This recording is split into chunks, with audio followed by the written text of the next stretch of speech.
ഇന്ന് ഞാൻ ഉണ്ടാക്കാൻ പോകുന്നത് ഒരു ഫ്രൈഡ് റൈസ് ആണ്, പനീർ കൊണ്ട് ഫ്രൈഡ് റൈസ്. അതിന് വേണ്ടി ഞാനിവിടെ 150 ഗ്രാം പനീർ എടുത്തിട്ടുണ്ട്. ഇനി ഇതൊന്ന് ഫ്രൈ ചെയ്യാൻ വേണ്ടി ഒരു പാൻ ചൂടാക്കാൻ വെച്ചിട്ടുണ്ട്. ഇനി അതിലേക്ക് എണ്ണ ഒഴിച്ചു കൊടുക്കാം. ഞാൻ ഇവിടെ സൺഫ്ലവർ ഓയിലാണ് ഉപയോഗിച്ചിരിക്കുന്നത്. എണ്ണ ഒഴിച്ചു കൊടുക്കാം.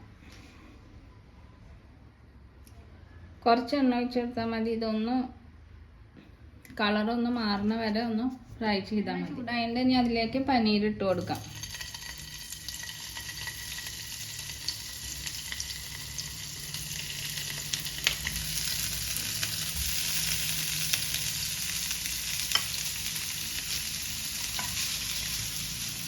ഇനി ഇതിലേക്ക് കുറച്ച് ഉപ്പും പിന്നെ കുറച്ച് കുരുമുളക് പൊടി ഇട്ട് കൊടുക്കാം. ഞാനിവിടെ വൈറ്റ് പെപ്പർ പൗഡറാണ് ഇട്ട് കൊടുത്തിരിക്കുന്നത്.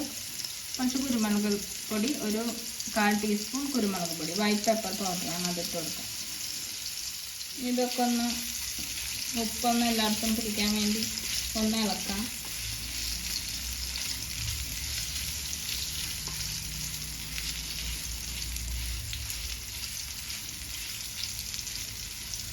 ഇതൊന്ന് മറിച്ചിട്ട് കൊടുക്കാം. ഇപ്പം ഇതായിട്ടുണ്ട്, കളറൊക്കെ ഒന്ന് മാറിയിട്ടുണ്ട്. ഇനി ഇതൊന്ന് ഒരു പാത്രത്തേക്ക് എടുത്തേക്കാം. വറുത്ത് മാറ്റി വെച്ചു. ഇനി ഫ്രൈഡ് റൈസ് ഉണ്ടാക്കാൻ തുടങ്ങാം. അതിന് ഞാൻ ഒരു പാൻ ചൂടാക്കാൻ വെച്ചിട്ടുണ്ട്. അതിലേക്ക് ഓയിൽ ഒഴിച്ചു കൊടുക്കാം.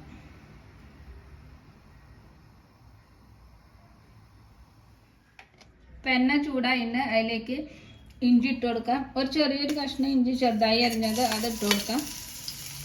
പിന്നെ കുറച്ച് വെളുത്തുള്ളി, ഒരു 5 വലിയ വെളുത്തുള്ളി ചെറുതായി അരിഞ്ഞതാണ്, അത് ഇട്ട് കൊടുക്കാം.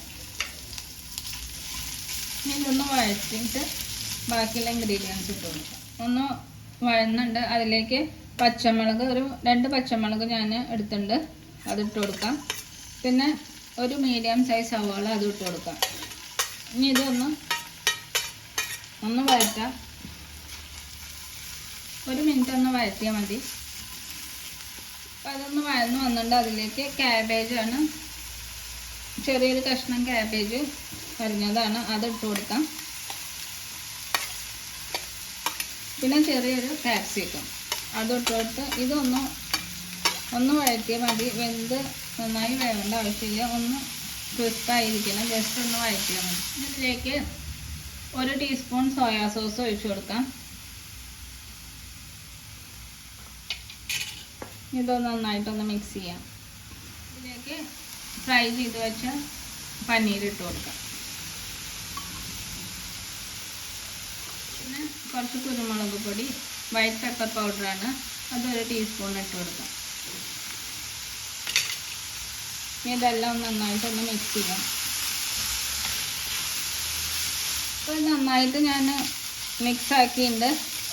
ഇനി വേവിച്ച് വെച്ച് ബാസ്മതി റൈസ് ഇട്ട് കൊടുക്കാം. ഞാൻ ഇവിടെ 3/4 കപ്പ് അരിയാണ് വേവിച്ചെടുത്തിരിക്കുന്നത്, അത് ഇട്ട് കൊടുക്കാം.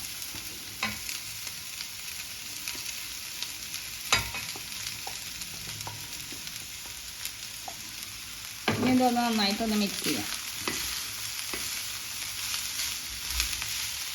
ഇനി അരി ഇട്ട് കൊടുത്തു, വേവിച്ച് വെച്ച ചോറിട്ട് കൊടുത്തു. ഇനി ഇത് നന്നായിട്ടൊന്ന് മിക്സ് ചെയ്യാം. കുറച്ച് ഉപ്പിട്ട് കൊടുക്കാം. അരി വേവിക്കുമ്പോൾ ഞാൻ ഉപ്പിട്ട് കൊടുത്തിട്ടുണ്ട്. പിന്നെ സോയാ സോസിൽ ഉപ്പുണ്ട്, നോക്കിയിട്ട് ഉപ്പിടുക. ഇനി ഇതൊന്ന് നന്നായിട്ടൊന്ന് മിക്സ് ചെയ്യാം. ഇതിലേക്ക് കുറച്ച് സ്പ്രിംഗ് ഓണിയൻ ഇട്ട് കൊടുക്കാം.